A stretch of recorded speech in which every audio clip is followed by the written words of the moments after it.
има две съставни части, предизвика отток на тъканите, другата, това не е толкова важно за вас. И огнестрелната рана, тя могат да бъдат с изходно отвърстие, т.е. да е минало през тялото, може и да си остане проектила вътре. Зона ето на разрушаване, на непосредствена травена некроза, молекулярно сътресение. Смятам, че тези неща. Шие ли се огнестрелна рана? И проводната обикновено не се шият. Много рядко може да има. Лечение на рани. Как ще ги лекуваме? Ето, значи имаме порязна, прободна, разкъсно контузна, укапане от змия, ще говорим там или от някакво насекомо и от куче ще говорим. От кържи, ако искате, ще ви кажа как там, ако вие не знаете какво се прави. С солю, нали? Кое? Айде да почне по принцип лечението на рани. Какво е най-страшно при рани? Какво може да се случи? Инфекция.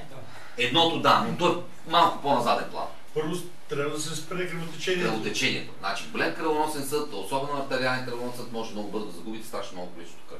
И от тук, когато говорим за рани, трябва да кажем какви видове кръвотечения, макар че той е по-назад. Има какво? Веносно и артериално. Има капилярно. Когато се ожулиш на асфалта и има ни капчети русати стават на това, това е капилярният тип. Така че от специално артериалната кръвотечение при нарушаване на целостта на артериален съд, дали ще е полезна съда, за кратко време може да се губи много кръв. Значи най-важното при лечение на раните е кръвозагод. Инфекцията е много важно нещо. Да не се получи, особено днес какви инфекции има и после ще ви кажа и за спина нещо.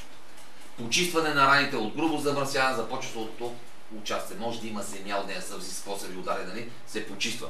Ето, хомеостазата, това е спирана кръвотечение. Поставяне на стерилна превръзка, ако имат. Затова на работните места, където отидете, аз това ви питам, къде работите, да имате аптечки. Работодателят е длъжен да осигури такова нещо. И в аптечките, спрямо естеството на дейността, могат да има различен вид неща. Но едно от нещата, което вече е задължително във всяка аптечка, да има нещо за лечение на рани. Това едно от тях е стерилната марля. Или няколко марли, те не са нито много скъпи, има с различна големина и така нататък. Какво може да сложиме като препарат или медикамент или течност в рана? Какво се слага и какво не се слага? Друго. Никога не се слага спирт в рана. Спирт да гори направо. Може някога дори кислородна вода да се предпочита да не се слага. Другото е ливанола, който може да се сложи. Спирта сам по себе си умъртвява нервните окончания, а там има нерви. И този спирт прави некроз на тях и той не е желателен.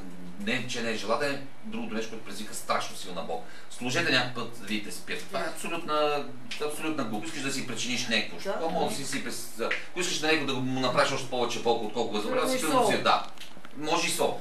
Да, спирт не се слага. Кислородна вода, риванол, йодасет. Напоследък йодасет. Йодасета е разредено нещо на йода. Едно време беше йодна тинктура. Да. Това е йод и спирт. Ама точно заради спирт, защото не става там. А не изгаря ли кожата? Кое? Йога не изгаря ли кожата? Значи, когато е в съотношение така разреден, не изгаря. Значи, в пирогов, поне от 6-7 години, може и повече, изгарянията се обработват с течени от сеп. Той го има на формата на паста и на течен. С марли, които са потопени в течен сеп и ти го лепват върху, където си изгорял. Така че, освен това, йода има действие и върху спори и гъбички. Значи има много спори в почва и така нататък, той ги убива и тях. Докато кислородната вода може да унищожи някои бактерии и спирта, той пък спирта, той затова не е хубаво с спирт да се чистят дори такива повърхности. Защото ако има върху тях бактерии, той ги фиксира. Само не ги нито унищожава, нито нищо. И това е много голяма група, като мисли с спирта. Спирта е единственото хубаво нещо, което прави, когато си почистваш маса или стъкло, е, че маха мазнината.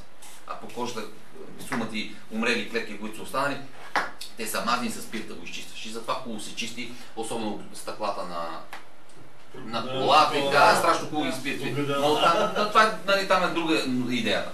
Значи така, че това може да се сложи в раната.